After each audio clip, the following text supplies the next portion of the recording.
ஹீரோயினுக்கு ஸ்கூல்ல ஆரம்பிச்ச காதல் காலேஜ் வரைக்கும் தொடருது. இவங்க ரெண்டு பேரும் ஒண்ணா பேசிட்டு இருக்கிறத ஹீரோட அப்பா பார்த்து திட்டுறாரு. இப்ப ஹீரோவையோ வெளிநாட்டுக்கு அனுப்பி படிக்க வைக்கிறாங்க. 7 வருஷத்துக்கு அப்புறமா ஹீரோ இந்தியாவுக்கு திரும்ப வராரு. ஹீரோயினுக்கு கல்யாணம் ஆகி ஒரு குழந்தை இருக்குன்னு தெரிஞ்சு இவருக்கு வீட்டுல பாத்துருக்க பொண்ணுக்கு ஓகே சொல்றாரு. எதாச்சும் ஒரு நாள் ஹீரோயினை பார்க்கும்போதுதான் அவங்க டைவர்ஸ்க்கு அப்ளை பண்ணிருக்க விஷயம் சொல்றாங்க. ஏன்னா இவங்க ஹஸ்பண்ட் சைக்கோ மாதிரி நடந்துகிட்டு இவங்களை அடிச்சு கொடுமைப்படுத்துறாரு.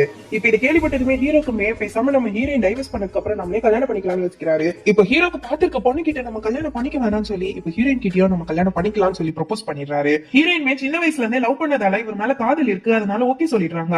ஒரு நாள் இவங்க ரெண்டு பேரும் காருக்குள்ள உட்காந்து ரொமான்டிக்கா பேசிட்டு இருக்காங்க. அத ஹஸ்பண்ட் காரன் பாத்துட்டு போட்டோ எடுத்துறான். உடனே ஹீரோயினாயும் இந்த சைக்கோவரை பாத்துட்டானே என்ன பிரச்சனை பண்ணுவானு பயப்படுறாங்க. அதனால ஹீரோவே ஹீரோயினோட ஹஸ்பண்ட் கிட்ட சமாதானம் பேசலாம் போறாரு. ஆனா அவனும் அடுத்தவன் பொண்டாட்டிய லவ் பண்றிய உனக்கு அசிங்கமா இல்லையான்னு சொல்லி திட்டி வெளியே அனுப்பிடுறான். ஹீரோயின் ஒரு ஸ்கூல்ல டீச்சரை வேலை பார்த்துட்டு இருப்பாங்க. ஹஸ்பண்ட் எடுத்த போட்டோவை காட்டி இந்த மாதிரி கேவலமான பொம்பளை எல்லாம் வேலைக்கு வச்சிருக்கீங்களே உங்களுக்கு அசிங்கமா இல்லையான்னு கேட்டுறான். அதனால அவங்களே இப்ப ஹீரோயினை வேலையை விட்டே அனுப்பிடுறாங்க. ஹீரோயினுமே டைவர்ஸ் அப்ளை பண்ணிருக்காங்க. அங்க இருக்க மேடம் கிட்ட ஹஸ்பண்ட் நல்லவன் மாதிரி பேசிப்பா, அதனால அந்த அம்மாவோ இவ்வளவு நல்ல ஹஸ்பண்ட் போய் மிஸ் பண்றீன்னு கேக்குறாங்க. ஐயோ மேடம் இவன் நான் நல்லவன் குடிச்சிட்டு வாங்க ஏன் என் குழந்தைய அடிச்சு கொடுமைப்படுத்துவான்னு சொல்றாங்க. அந்த அம்மாவா ஹஸ்பண்ட் கிட்ட நீ பண்றதெல்லாம் தப்புப்பான்னு சொன்னதுக்கு அவனும் திமிரா என் பொண்டாட்டி என் புள்ள நான் குடிப்பா அடிப்பா எதனாலும் பண்ணுவேன் ஏன் இஷ்டம் திமிரா பேசுறான். இது கேட்ட அந்த அம்மாவோ இவன் கூட எல்லாம் வாழவே கூடாதுமா நீ டைவர்ஸ் பண்ணிடுன்னு சொல்றாங்க. இதை கேட்ட அவனும் கடுப்பா ஹீரோயின் கிட்ட நீயும் அவனும் ஒன்னா அந்த போட்டோவை நெட்ல ரிலீஸ் பண்ணி உன் அசிங்கப்படுத்திடுவான்னு சொல்லி மிரட்டுறான்.